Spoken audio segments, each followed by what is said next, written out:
Hello everyone and welcome to LTspice tutorials. In this tutorial we explain how to install LTspice and how to simulate a simple circuit. This is the first tutorial that you should watch when learning LTspice. Before we explain how to download and install LTspice, let's first explain what is SPICE. SPICE, or Simulation Program with Integrated Circuit Emphasis, is a general-purpose, open-source analog electronic circuit simulator. It is a program used in integrated circuit and board-level design to check the integrity of circuit designs and to predict circuit behavior. Original SPICE 1 has been developed 53 years ago and it was written in Fortran. The most widely used SPICE program today is LTspice, and let's learn how to install it. So first of all, open Google and search for LTspice. Then go to this official download page, and over here you can see that it's completely free. Then over here you need to find the proper download option. Most likely you have Windows 10, however if you, for example, have macOS or if you have some other version of Windows, then you can select the other options. That is, I will select this option over here. For example, if you have Windows 10, 11, you should select this option and click here, and you will see that the installation file will be downloaded. Now go to the download folder. I'll go to downloads folder and then simply run this file. Double click here and install LTspice. So let's go over the installation procedure. The installation procedure is quite straightforward. So click on next. You should accept the license agreement. Then go next,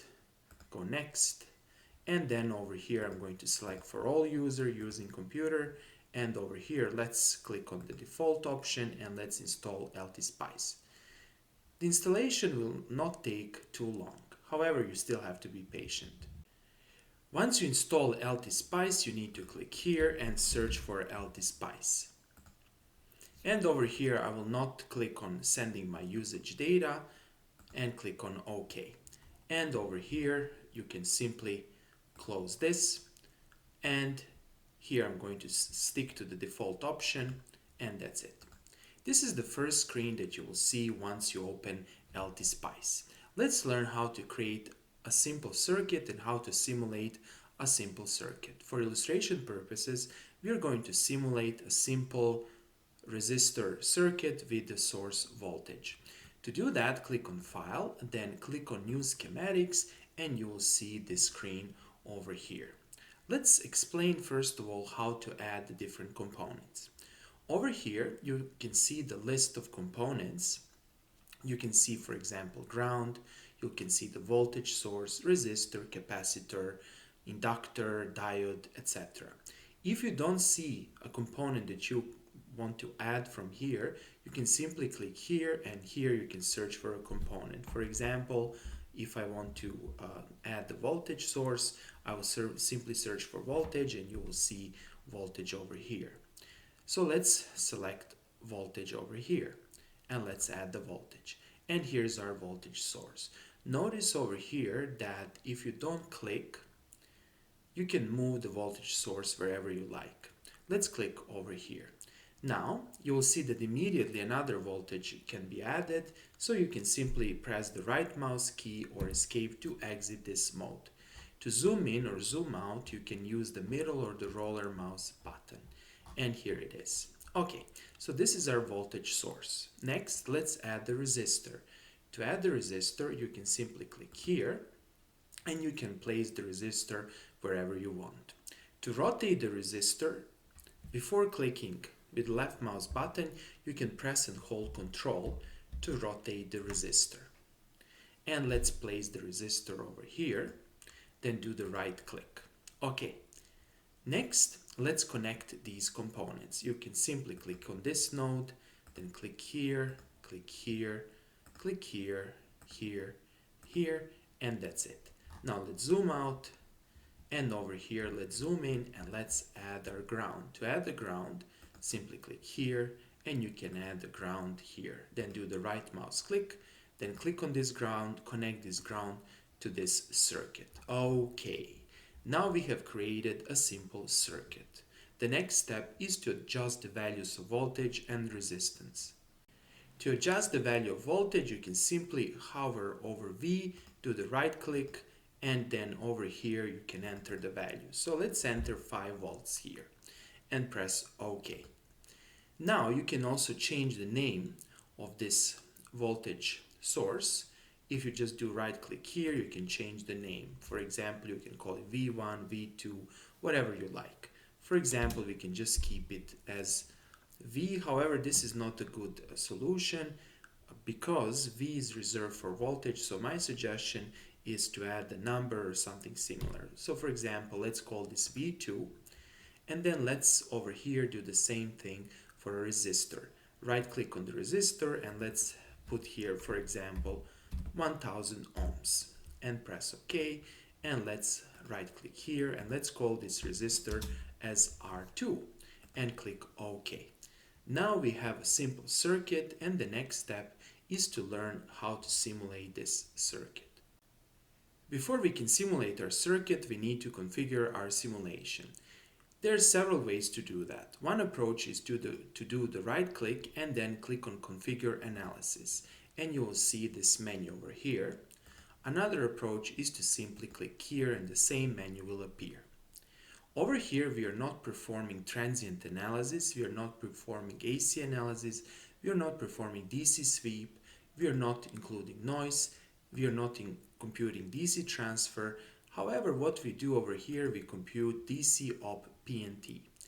This option means that we want to compute the DC operating point, treating capacitance as open circuits and inductances as short circuits. That is, we want to compute the steady state of our system. The steady state of our system is actually the voltage as well as the current in our system. And over here you also have the option for transient frequency response. However, let's click here and then let's click OK and let's press it over here. This OP means operating point. Okay, and then finally, to simulate this circuit, we simply need to click here and the simulation will be performed. And let's analyze the simulation results. So what's written over here? First of all, you can see this VNO01. So what is this NO01? This is actually the node in our system. So this node is actually 5 volts and this is expressed, the unit is actually voltage. Then we have current I in parentheses R2. This means that this is the current through the resistor R2. And we can see that the current is 0.005 amps. And this is in accordance with Ohm's law, since 5 volts over 1000 ohm give you 5 milliamps. And this is device current. And over here you can see the current through the voltage source. The current, of course, is negative over here when it passes through this source. That's why you can see this thing. Now, I will show you one additional thing that you should always be aware of. For the time being, I'm going to close this. Then over here, I'm going to locate this move mode. So I will locate this, and if I click here, I can move my resistor. Then I will do Control R to rotate my resistor. And then over here, if I click again, I rotated the resistor for 180 degrees. Press Escape to exit this mode. So what happened over here? I actually switched the terminals of my resistors. And if I run the simulation once again, you will see that the current is right now negative. This is something that you should always keep in mind. It's logical that the current should be here positive. However, if the resistor is not properly oriented, you might see a negative current. So always keep in mind that when simulating. If you see something like this, again, you can fix this by clicking here, here, then you can do Control R twice to return it, bring it back here, do Escape, and then simulate it again. And that's it. Okay, perfect. Now, let's see what happens if we, for example, click over here. Look what I did. I clicked here, and what did I got? I got 5 volts. On the other hand, if I click here, I get 0 volts. Okay, how about that if you want to change this thing. If we want to display current here, then do the right click here, and then instead of voltage, which is this first option, select IR2 and click on OK. And then this is something that we need to correct. Here I will do something like this. Click on OK, and you will see the current. Well, we can improve this notation. If we do again here, we can type round, and over I will type something 1000, multiplying this current divided by 1000, and let's see what do we have. Then we have simply 5 milliamps. This is what we want, and that's it. This looks really nice. In this video tutorial, we will not explain how to perform a transient analysis in LTspice. This is done in other video tutorials on this YouTube channel. Since transient analysis is more complex, it requires specifications of initial conditions and some other parameters. However, this is enough for you to start with modeling with LTspice, and on the YouTube channel you have a lot of tutorials explaining more advanced topics. Okay, that's all for today. I hope that you like this video. If you like the videos I'm creating, please press the like and subscribe buttons, and see you in the next video tutorial.